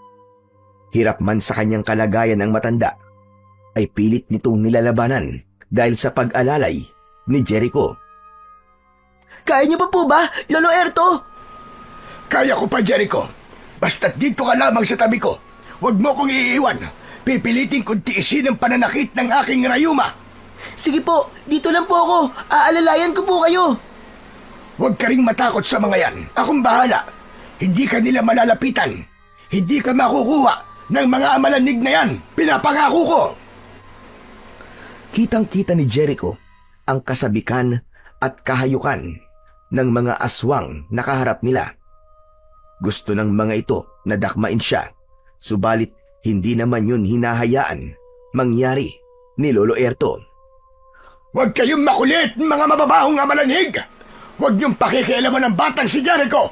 Umalis na kayo rito! Bumalik na kayo sa libingan kung saan kayo nang galing!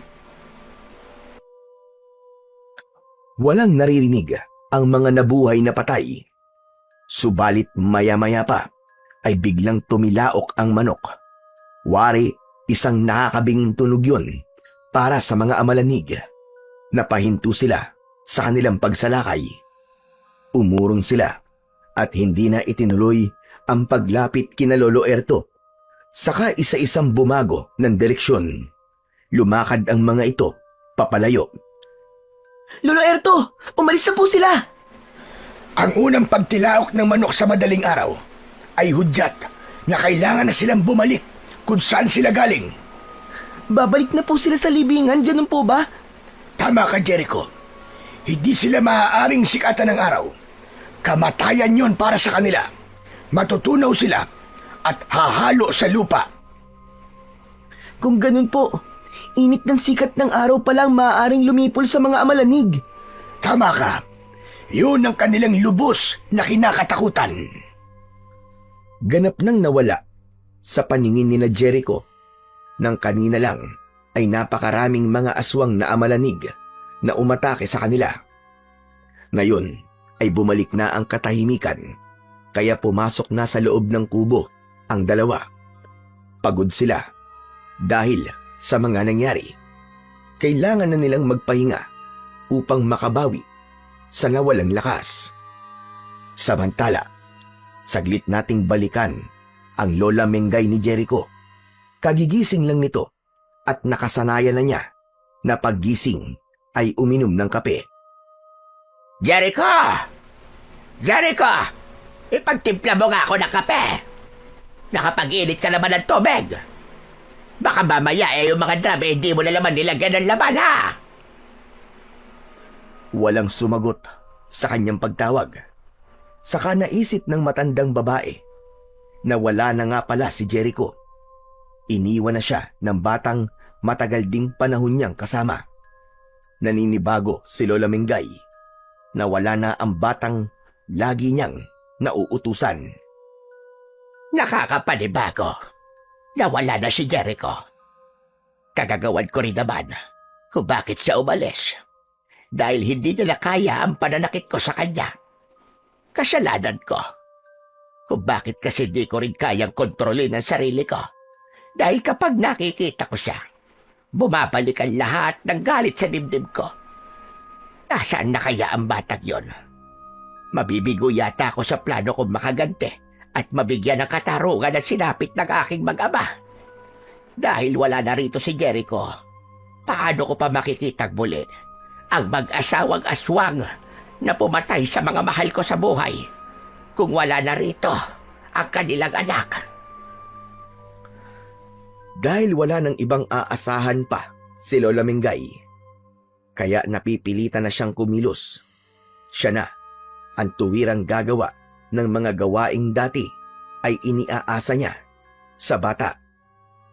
Kapag lumalabas ng bahay si Lola Mingay at nakikita nito si Gomer, ay hindi niya maiwasang hindi ito kausapin. Nagbabaka sakali siyang may makuhang impormasyon kung nasaan si Jericho. Wala po akong alam, Lola Mingay eh. Ayoko na sinungaling, Gomer. Hindi po ako nagsisinungaling. Talagang wala po akong alam kung nasaan po si Jericho. Pero kayo lang ng tatay mo ang pinakamalapit sa kanya. Opo, ganun nga po. Pero sabi nga po niya, mas maiging wala na rin po kaming alam. Kasi po, nadadamay lang po kami ni tatay sa galit niyo po sa kanya. Pero kapag nalaman ko na may inililihim kayo ng itay mo sa akin, mananagot kayo. Sabihin mo yan kay Dobeng. Natahimik na lamang si Gomer sa sinabi ng matanda. Hanggang ngayong wala na sa poder ni Lola Mingay si Jericho, ay hindi pa rin nagbabago ang ugali nito. Hindi na lang pinansin ni Gomer ang masamang ugali ng matandang babae.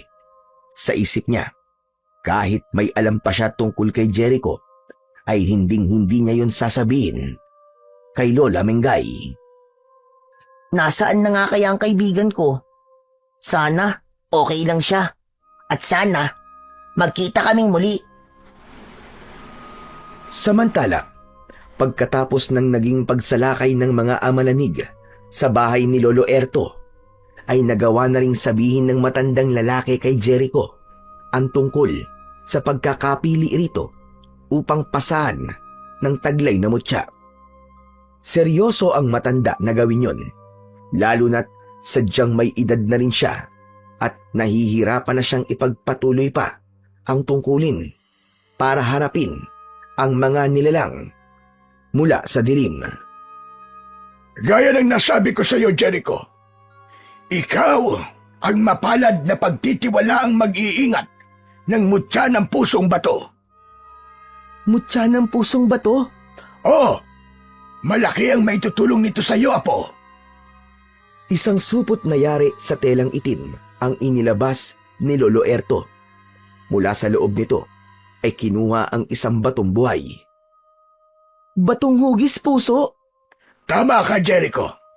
Kung tawagin ito ay pusong bato, isang uri ng mutya na magbibigay sa iyo ng swerte at magagamit mo para labanan ang puwersa ng kasamaan.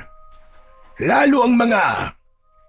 Sigurado po ba kayo na ibibigay niyo po sa akin to? Oo naman.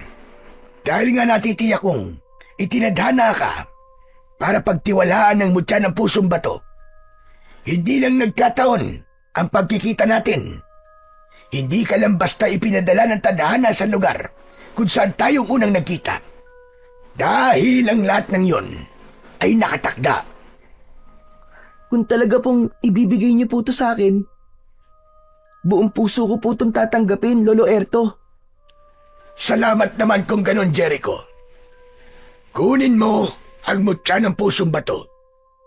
Mula ngayon, ikaw na ang bagong mag-iingat nito. Salamat po, Lolo Erto. Alagaan mo yung maigi dahil sa pusong bato na yan ay nariyan din ang aking pagkatao. Po? Hindi ko po kayo maintindihan. Habang taglay mo yan, ay para mo na rin akong kasama. Pagkatapos kunin ni Jericho ang supot na may lamang mutya ng pusong bato na ibinigay ni Lolo Erto, ay ganun na lamang ang gulat ng bata dahil sa nangyayari sa matandang kaharap niya. Lolo Erto, ano po nangyayari sa inyo? Gamitin mo yan sa tama, Jericho. Kitang-kita ni Jericho ang pagbabago ni Lolo Erto.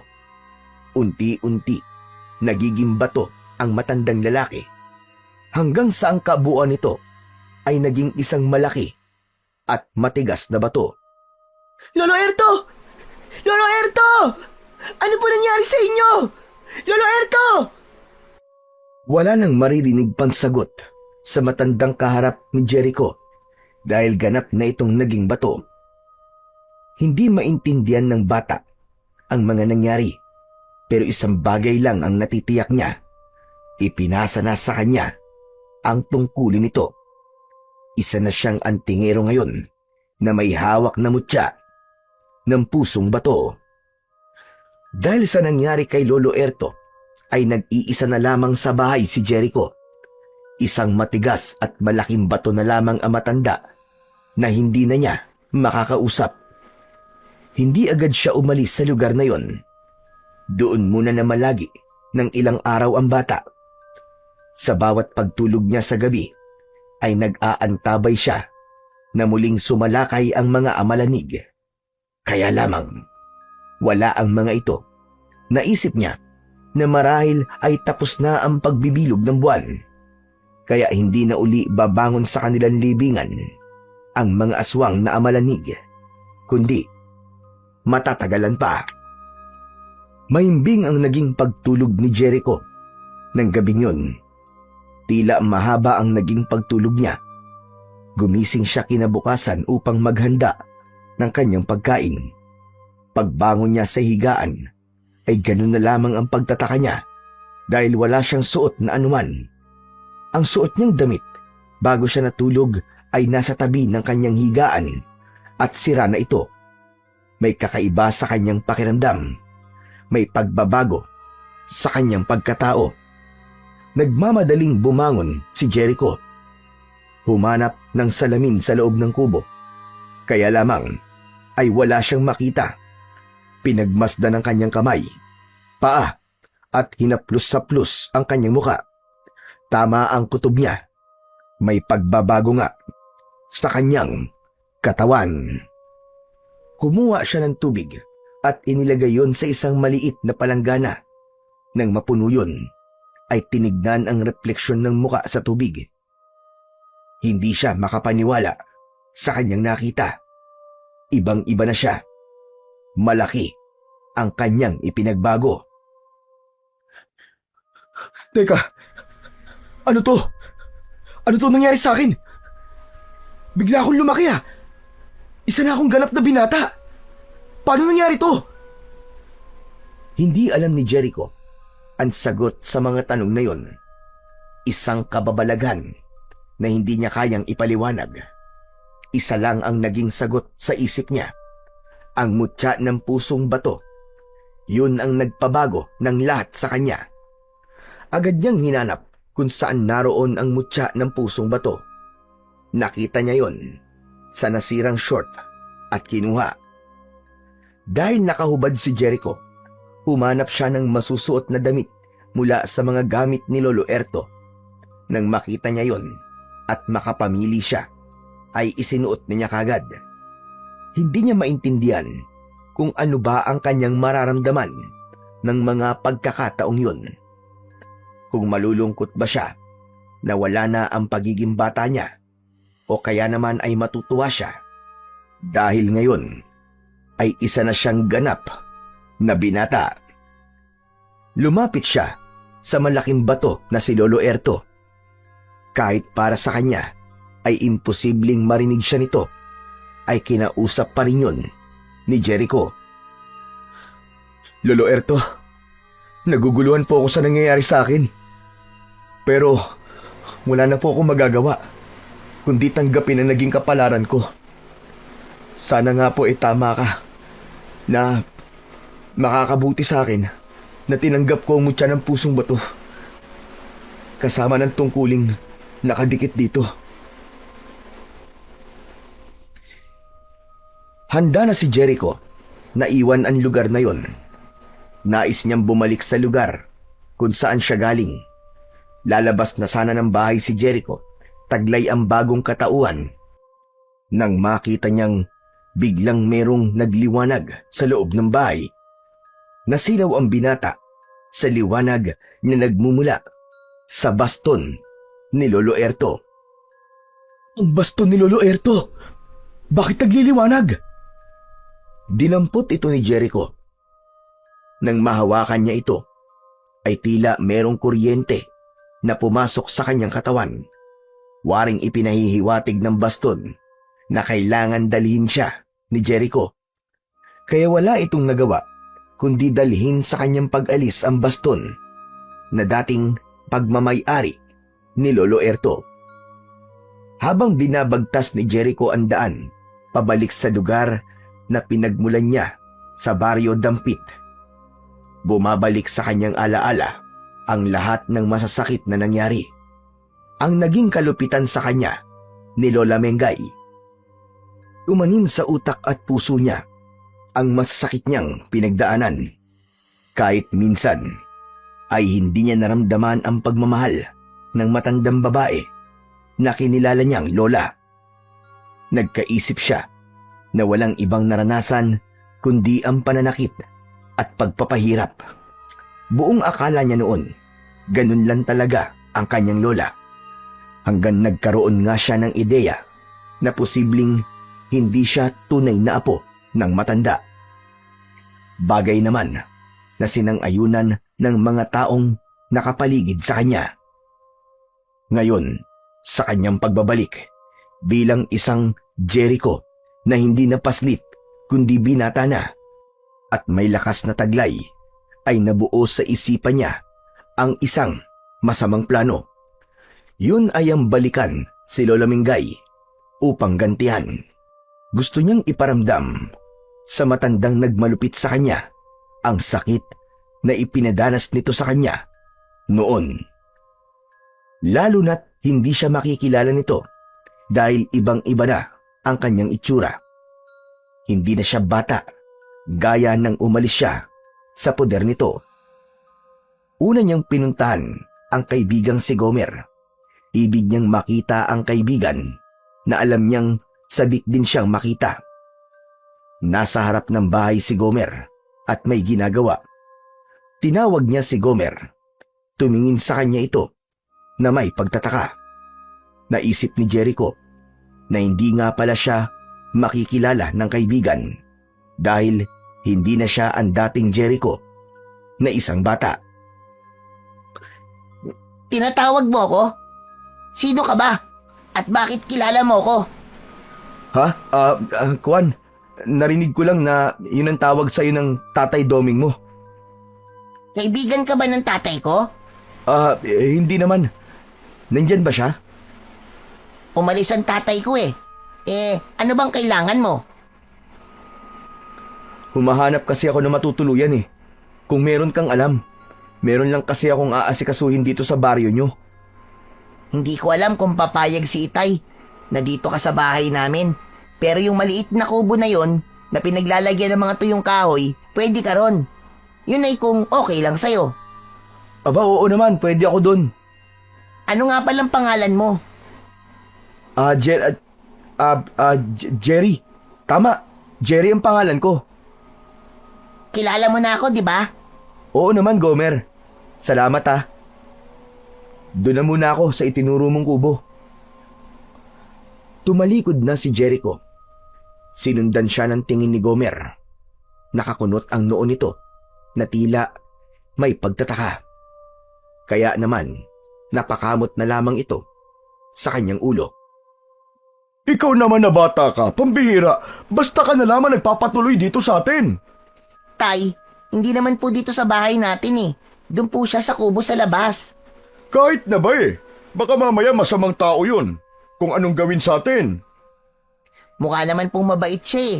Tsaka, para po bang matagal ko na po siyang kilala? Paanong parang matagal mo nang kilala? Eh ngayon mo lang naman siya nakita. Pakiramdam ko lang po. Naalala ko tuloy sa kanyang kaibigan kong si Jericho. Kasi po, may pagkakahawig sa kanya eh. Yun nga lang po, kaedad ko si Jericho. Siya po, binata na eh. Sana nga, hindi siya masamang tao.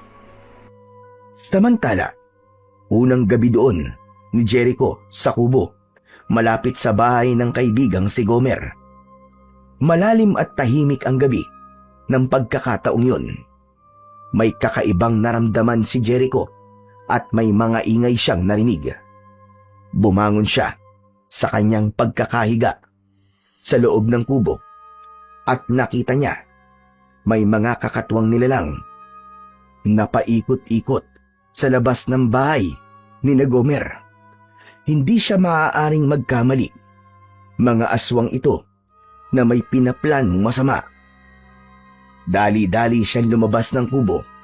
Tiniyak niyang nasa kanyang katawan ang mutya ng pusong bato. Samantalang ang baston ni Lolo Erto ay mahigpit niyang hinawakan. Pinuntahan nga ang aswang na naroon sa bahay ng kaibigan. Hoy! Mga pangit na aswang! Kung ayaw niyo may masamang mangyari sa inyo, umalis kayo dyan! Huwag niyong guluhin ang mga tao nagpapahinga dyan! Galit na bumaling kay Jericho ang mga aswang. Umuungol at ibinuka ang malaking bibig. Naghahanda sila upang sugurin ang binata. Aba, gulo ba ang gusto nyo? Sige, lumapit kayo. Tignan natin kung hanggang saan ang yabang nyong mga halimaw kayo. Sige, sugod! Hindi pa natatapos sa kanyang sinasabi si Jericho, ay halos sabay-sabay na sumugod sa kanya ang mga aswang na naroon. Subalit isang malakas na hataw ng baston ang ipinatikim niya sa mga aswang na umaatake. Lumalagotok kapag tinatamaan ng baston ang halimaw na sumusugod sa binata. Nagiging solidong parang adobing bato ang hawak na baston ni Jericho. Ha! Kala nyo yan ba ang gusto nyo mangyari? O ano? Hindi pa ba kayo aalis? Bumalik na kayo kung saan man kayo galing. Huwag niyong guluhin ang mga naninirahan sa lugar na to. Kung di kayo titigil, titiyakin ko sa inyo.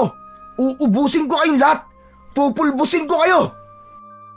Subalit tila walang naririnig ang mga aswang, kundi inulit lamang nila ang pag-atake kay Jericho. Sa muling pagsugod ng mga aswang, ay tiniyak ng binata na mapapatay na niya ang mga ito. Paulit-ulit niyang ipinanghampas ang hawak na baston. Mas malakas at mas matindi ang ginawang paghataw ni Jericho. Halos sumabog ang utak ng aswang sa lakas ng pagkakapalo sa ulo ng mga ito. Pagbagsak sa lupa ay nangisay hanggang sa tuluyang malagutan ng hininga ang mga aswang. May iba pang sumugod kay Jericho at tila inulit lamang niya ang ginawa niyang paghataw sa mga naunang aswang na umatake sa kanya. Samantala, nagising sa ingay at kaguluhang nangyayari sa labas ng bahay ang mag-amang Gomer at Doming. Lumabas sila upang alamin ang nangyayari, kaya kitang-kita nila kung paanong nakipaglaban si Jericho sa mga aswang. Siya ba yung sinasabi mong nakituloy sa kubo natin, anak? Opo, tay. Siya si Jerry. Lumalaban po siya sa mga aswang. Napakatapang niya at tila may kakaibang lakas. Sabi ko na sa inyo, tay, mabait siya eh. Tignan nyo, iniligtas niya tayo sa ginagawang pagsalakay ng mga aswang. Galingan mo, Jerry. Patayin mo mga aswang na yan. Diyos ko, kung wala pala siya rito, baka kung ano na nangyari sa atin. Kaya tamang-tama ang pagdating niya rito sa lugar natin, anak. Nagawa niyang pigilan ang pag-aasik ng lagim ng mga aswang. Nagtagumpay si Jericho laban sa mga kampon ng kadiliman. Nagkalat ang mga aswang na wala ng buhay. Lumapit naman ang mag-ama kay Jericho. Nakita namin ng tatay ko ang ginawa mo, Jerry. Grabe, ang galing mo. Ang astig. Ang angas ng ginawa mo. Utang ko sa'yo ang buhay namin ng anak ko, Jerry. Ah, wala po yun. Malaki rin po ang utang na loob ko po sa inyo, Mandoming. Ha? Utang na loob? Ano ba sinasabi mo? Ngayon lang naman tayo nagkita. Ah, wag niyo na pong intindihin yun. Basta gagawin ko po ang lahat para tulungan po kayo. Hindi ko hahayaang may masamang mangyari sa inyo ni Gomer. Maraming salamat sa'yo, Jerry. Iniligtas mo kami ng anak ko. Sana, kaya ko rin gawin yung ginawa mo, Jerry. Para kapag may sumugod uling mga aswang, kayang-kaya ko silang harapin. Siya nga pala. Mas mabuti siguro. Doon ka na lang sa loob ng bahay namin.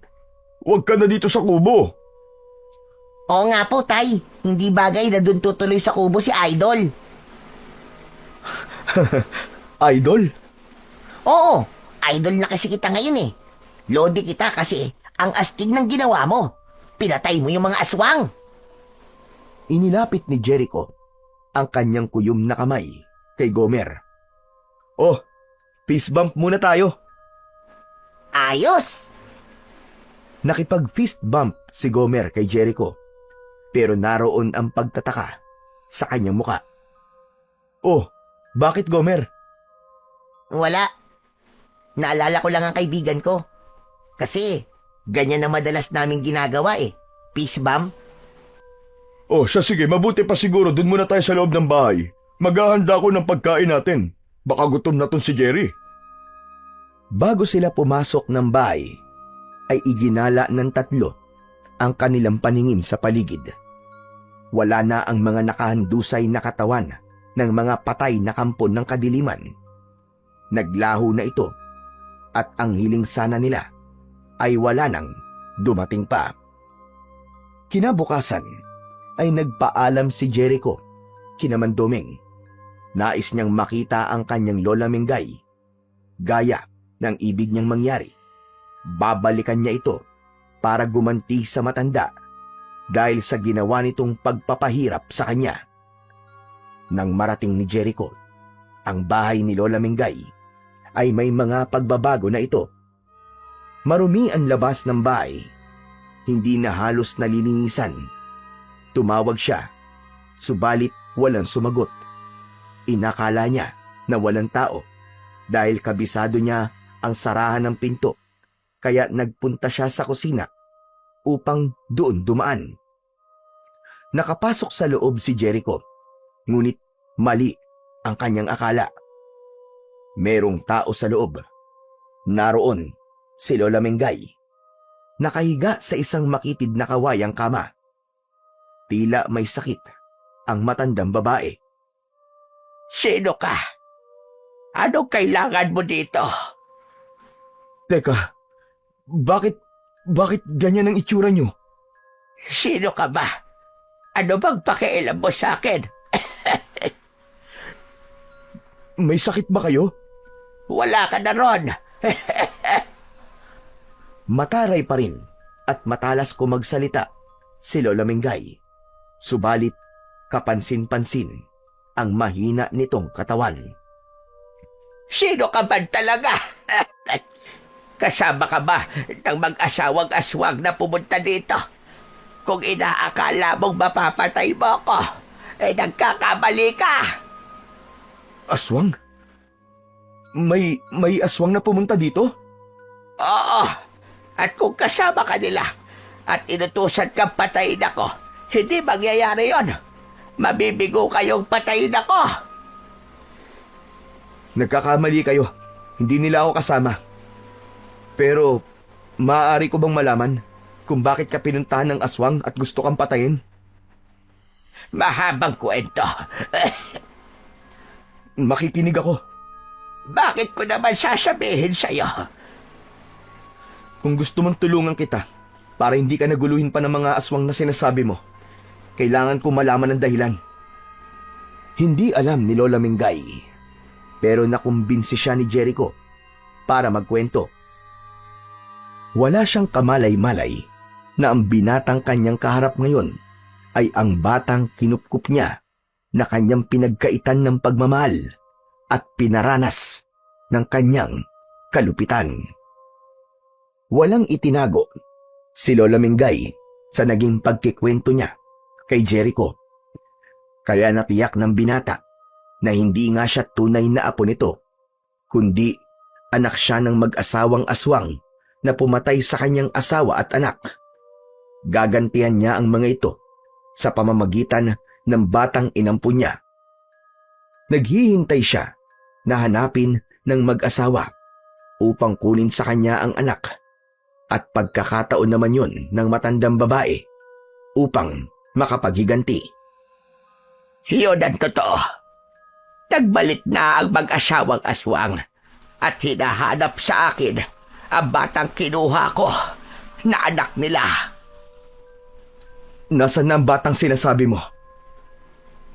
Nagkukunwaring tanong ni Jericho kay Lola Mingay. Iniwan na ako. Lumayas siya dahil hindi niya na kayang tumira dito sa akin. Dahil naging masama ka sa kanya. Oo, tama ka. Alam kong mali ang ginawa ko. Kaya lamang malaki ang kasalanan ng mga magulang niya sa akin. Pinatay nila ang pamilya ko. Dahil sa mutya na ibig kunin sa akin, nagbalik sila para kunin ang bata at maging ang mutya. Nasaan ang mutyang sinasabi mo? Ibinaon ko yon. Kaya lamang, hindi ko alam kung saan ko naibaon. Pero bago dumating ang mag-asawang aswang, ay nagkaroon ako ng panaginip. Napanaginipan ko ang lugar kung saan ko yon ibinaon. Kaya nakita ko uli yon. Nahukay ko sa tamang lugar. Hawak mo na uli kung ganun? Oo. Kaya nga hindi ako basta mapapatay ng mag-asawang aswang na nagpunta dito. Isa pa, kailangan pa nila ako ng buhay para maibalik si Jericho sa kanila. Pero hindi ko na alam kung nasa na ang batang iyon. Masama ang loob sa akin ni Jericho dahil sa ginawa ko. Pinaranas ko sa kanya ang kalupitan. Natuwa kayong gawin yun sa kanya? Hindi. Kaya lamang, nangingibabaw talaga sa akin ang galit sa mga magulang niya. Pero may pagkakataong nasasaktan din ako kapag umiiyak at nahihirapan ng gusto ang bata. Kaya nga tama rin umalis siya rito para hindi ko na rin siya magawan saktan. Ang gusto ko nalang gawin ngayon ay makaganti sa mag-asawang aswang. Alam kong hindi nila ako titigilan. Sayang. Dahil minahal ka ng batang pinahirapan mo. Paano mo na lamang mahal ako ni Jericho? Sabi mo nga, di ba? Matagal mo siyang nakasama. Kahit sinasaktan mo siya, ay nagtitiis siya. Ayaw kanyang iwan. Oo. Kaya lamang, nagsawa na rin at napagod. Kaya iniwan niya na ako. Kasalanan ko yon. Pero makakabuti sa kanya na hindi siya makuha ng kanyang mga magulang dahil magiging kauri lamang niya ang mga ito. Magiging aswang din siya dahil sa pagsapit ng tamang edad niya ay ipapasa sa kanya ang pagiging aswang. Yun ba ang plano nila sa kanilang anak? Tama ka. Kaya dapat lang na hindi nila makita si Jericho. Pero kung nandito siya ngayon, may sasabihin ka ba sa kanya? Oo, pero gusto kong humingi ng tawad kay Jericho. Pero wala na siya rito. Hindi niya na maririnig yun. Pinagsisisihan ko ang ginawa ko sa kanya. Lahat ng pagpapahirap ko sa kanya. Lalo na ngayong nangihina na ako. Gusto kong bago man lang ako mawala, ay makahingi ako ng tawad sa kanya. Tila tumagos sa puso ni Jericho ang mga sinabi ni Lola Mingay. May kurot siyang naramdaman dahil batid niyang totoo ang sinasabi nito. Hindi niya akalain na kahit naging malupit sa kanya ang matandang babae, ay may awa pa rin siyang nararamdaman para dito. Dahil sa mga sinabi at nakita niyang kalagayan ngayon ng matandang si Lola Mingay, ay tila may naging pagbabago sa nararamdaman ng binata. Aalis na lang siya at wag nang ituloy pa ang kanyang planong pagganti dito. Sa kalagayan niya ngayon na nanghihina, ay lalo lang magiging miserable ang buhay ni Lola Mingay kung gaganti pa siya. Papalabas na siya ng pinto nang magsalita ang matandang babae. Kung sino ka man at magkaroon ka ng pagkakataon na makita ang apo ko si Jericho, iparating mo sa kanya na gusto ko siyang makausap bago man lang ako bawian ng buhay. Tango na lamang ang naging tugon ni Jericho. May kurot yun sa puso niya. Subalit nang papalabas na siya ng pintuan, ay may nakasalubong siyang mag-asawa na papasok ng bahay. Teka, sino kayo? Ikaw, sino ka naman? Sinilip ko lang ang kalagayan niya. Ilang araw na kasi siyang hindi lumalabas ng bahay eh. Ang dapat sa matandang yan ay mamatay na. Malaki ang kasalanan niya. Teka.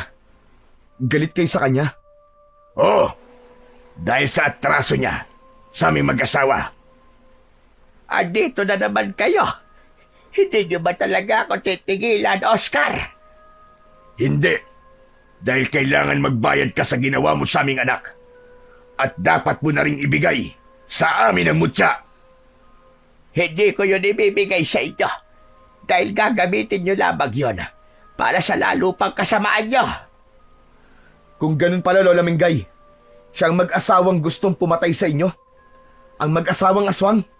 Oo, tama sila nga. Kaya wag mo kong iwan, binata. Tulungan mo ako. Huwag kang makikialam dito kung ayaw mo madamay sa galit namin sa kanya. Eh paano ba yan? Nandito ako. At hindi ko hahayaang may gawin kayong masama kay Lola Mingay. Pagbabayarin namin siya sa kasalanan niya. Pero ang sabi niya sa akin, kayo ang nauna. Pinatay niyo ang kanyang mga mahal sa buhay. Dahil matigas ang ulo niya, hindi niya ibinigay ang mutya na kailangan namin. Kaya pinatay namin ang asawa at anak niya. Pero ninakaw naman niya ang anak namin. Kinuha ko nga ang anak niyo. Pero inalagaan ko siya. Siguro nga, di ko siya nabigyan ng pagmamahal. Pero hindi ko siya pinatay. Pero wala na ang bata sa'yo. Pinabayaan mo siya. Kaya dapat talagang mamatay ka na. Tutal, hindi mo masabi kung nasaan ang anak namin. Kung sakaling alam ko, hindi ko rin sasabihin sa inyo. Dahil magiging kauri niyo lamang siya. Magiging aswang siya. At magiging masamang katulad ninyo. Mga kampon ng demonyo. Ang dami mo sinasabi. Ang dapat sa'yo'y manahimik na. Biglang nagbago ang anyo ng mag-asawa. Naging mga aswang. Nakakakilabot ang itsura ng mga ito. Kitang-kita yun ni Jericho. Ikaw, binata, huwag kang makikialam kung ayaw mo madamay ka. At maging ikaw ay mamatay sa mga kamay namin. Sabi ko nga sa inyo, huwag niyong sasaktan si Lola Mingay dahil ako makakalaban niyo. Talaga palang palaban ka, ha? Gusto mo pang ipagtanggol ang matandang ito? Hindi nakinig ang aswang na si Oscar kay Jericho, kundi sinunggaban nito si Lola Mingay, ngunit biglang humarang ang binata. Agad ginamit ang hawak na baston at ipinalo yun sa katawan ng lalaking aswang. Agad namang tumulong ang babaeng aswang na kasama nito. Inatake rin ni Jericho, subalit ganun din ang ginawa ng binata. Isang malakas na hataw ng baston ang kanyang pinakawalan. Walang hiya ka! Gusto mo talaga sumali sa gulo? Pues, ibibigay ko yun sa'yo! Biglang sumunggabang aswang na si Oscar kay Jericho. Nakahanda naman ang binata. Maigpit niyang hinawakan ng baston at iniharang yun ng diretsyo sa kanyang katawan. Kaya sa ginawang pagsalakay ng lalaking aswang, ay bumaon ang baston sa katawan ng halimaw. Humiyaw ang aswang nang tumagos ang baston sa katawan nito. Hinugot yun ni Jericho, subalit umaagos at pumupulandit ang dugo mula sa nabutas na katawan ng aswang. Lalo namang nagwala sa galit ang babaeng aswang. Handa siyang ipaghiganti ng asawa. Dumamba ang babae mula sa likuran ni Jericho. Galit na galit, subalit hindi nagpaapekto ang binata. Nagpagulong-gulong siya habang nakayakap sa gawing likod niya ang babaeng aswang. Hindi niya magamit-gamit ang baston. Hindi niya tamaan ang aswang dahil nakakapit sa kanyang gawing likuran. Sa pagkakataong yun ay naalala ni Jericho ang mutya na nasa kanyang bulsa. Pilit niyang inapuhap yun at nang makapa niya ay agad na inilabas. Idinikit niya ang mutya ng pusong bato sa katawan ng aswang na nakakunyapit sa kanyang likuran. Nagwala at pumalaw ang aswang. Nag-init ang kanyang pakiramdam at umusok ito hanggang sa makabitiw yun mula sa pagkakakapit sa kanya. Habang umuusok ang katawan ng aswang, ay nakita niyang tila naninigas ang kabuuan nito. Maya-maya ay hindi na ito gumagalaw at naging isang matigas na bato. Nag-aagaw buhay naman ang lalaking aswang habang umaagos ang masaganang dugo sa katawan. Nilapitan ni Jericho at idinikit din sa lalaking aswang ang hawak na mutya ng pusong bato. Katulad ng nangyari sa babaeng aswang, ay umusok ito at unti-unting nanigas ang katawan at naging matigas na bato. Ang hawak niyang baston ay ginamit niya upang ipalo sa aswang na nagmistulang matigas na bato. Pagkaraang ipalo ni Jericho ang baston sa mga aswang na naging bato, ay nadurog ito sa maliliit na piraso.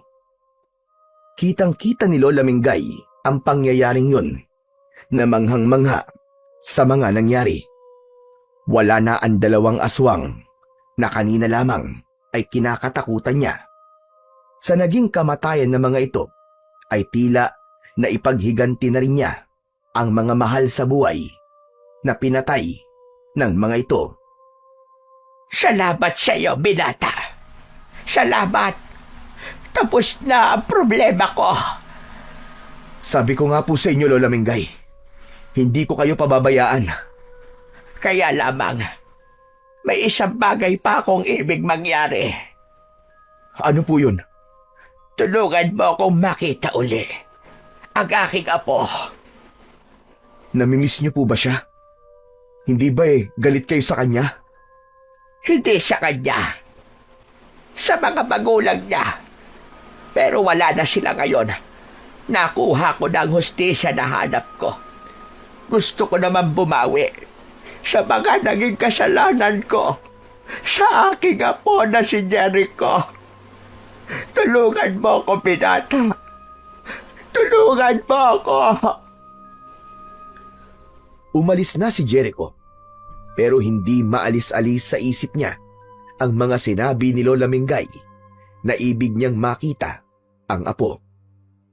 Nagawang patayin ni Jericho ang kanyang mga magulang, pero wala siyang anumang pagsisising naramdaman dahil nakita niya kung gaano kasama ang mga ito. Isa pa, hindi rin makakabuti sa kanya na makilala siya ng mga yun. Gaya ng sinabi ni Lola Mingay, ipapasa lang nito sa kanya ang pagiging aswang. Bagay na ayaw niyang mangyari. Hindi niya gugustuing maging aswang upang maghasik ng lagim at puminsala ng mga tao. Isa pa, taglay niya ang pagiging antingero dahil sa mutya ng pusong bato na ipinagkatiwala sa kanya. ni Lolo Erto. Mas gusto niyang ipagpatuloy yon kesa ang maging isang kampon ng kadiliman. Umuwi si Jericho sa bahay ng kaibigan. Walang tao ron. Wala sa loob ng bahay sina Gomer at Mandoming. Dahil pagod sa mga nangyaring pakikipaglaban, ay nakatulog si Jericho sa upuan sa sala ng bahay. Hapon na nang dumating ang mag-ama. Alam nilang naroon ang kanilang bisita dahil hindi nakakandado ang pintuan. Sa pagpasok ni Gomer sa loob ng bahay, ay ganun na lamang ang gulat niya. At agad na napasigaw, sabay tawag sa kanyang ama. Itay! Itay, halika, dalian mo! Itay! Nagmamadaling pumasok ng bahay si Mang Doming. Nagulat din ang lalaki nang makita kung bakit pasigaw siyang tinawag ng anak na si Gomer. Itay, tignan mo! Si Jericho! Nandito si Jericho, Itay! Aba, oo nga. Bumalik na ang kaibigan mo. Nagising at tila naalimpungatan naman si Jericho sa ingay. Agad siyang niyakap ni Gomer nang makitang gising na siya. Jericho! Salamat! Salamat, nagbalik ka na, Jericho! Jericho? Anong Jericho? Teka, Dahil nagtataka si Jericho, kaya pinagmasdan niya ang kanyang kamay at hinawakan ng muka. Nagbalik nga siya sa pagiging bata. Maging ang suot niyang damit ay lumuwag sa kanya. Teka lang. Yang suot mong damit, Jericho. Kung di ako nagkakamali, yan ang suot na damit ni Jerry. Yung binatang pinatuloy namin at nagligtas sa amin sa mga aswang. Hala, oo nga po, Tay. Teka nga, Jericho. Huwag mong sabihin, ikaw si Jerry. Tama ba? Ikaw nga ba yun? Hindi nakasagot si Jericho, kundi ngumiti lamang ang binata. Sapat na yon para masagot ang tanong ng kaibigan niyang si Gomer. Kung ganun, aba, paano nangyari yun? Sa halip na mag-usisa pa, si Mandoming ay ikinuwento na lamang ni Jericho ang mga nangyari sa kanya, pati ang ginawa niyang pagliligtas kay Lola Mingay sa kamay ng mag-asawang aswang. Hindi naman makapaniwala ang mag-ama sa mga ikinuwento ni Jericho. Kinabukasan ay bumalik si Jericho sa bahay ng kanyang Lola Mingay. Hindi makapaniwala ang matandang babae nang makita ang kanyang apo na si Jericho. Kung dati galit ang isinasalubong ng matandang babae, ngayon ay isang matamis na ngiti at yakap ang isinalubong ni Lola Mingay kay Jericho. Salamat! Maraming salamat at nagbalik ka, Apo! Jericho, patawarin mo ako, Apo, sa lahat ng ginawa ko sa iyo. Hindi na galit ang Lola. Pangako, babawi ako sa iyo, Apo. Lola Mingay, salamat po. Salamat po, tanggap niyo na po ako. Sorry din po kung lumayas ako. Naiintindihan kita, Apo. Pero kalimutan na natin yon. Gusto kong magsimula ulit tayo na magkasama, Apo ko. At gaya ng pangako ko, ibang Lola Mingay na ang makakasama mo. Minsan pa ay niyakap ni Lola Mingay si Jericho. Naramdaman na ng bata ang init ng yakap ng kanyang lola na matagal niya nang kinasabikan. Hindi man sila magkadugo, pero mananatili ang pagmamahal nila sa isa't isa bilang maglola. Mamamalagi rin kay Jericho ang tungkuling tinanggap niya mula kay Lolo Erto. Ipagpapatuloy niya ang maging tagapagtanggol at kalaban ng mga kampon ng dilim. Hanggang taglay niya ang mutya ng pusong bato. Mahirap man maunawaan ni Jericho ang mga nangyari sa kanya. ay bahagi na yon ng kapalarang nakatadhana sa kanya na nababalot ng hiwaga. Dahil sa bigat ng ating pinagdadaanan at sa mga nangyayari sa ating buhay, ay nahuhulog tayo sa maling desisyon dahil din sa kawalan ng pag-asa. Subalit ang lahat ng ito ay maaaring magbago kung paiiralin natin ang tunay na laman ng ating puso at magbibigay ng pagkakataon upang magpatawad at paiiralin ang pagmamahal sa ating kapwa.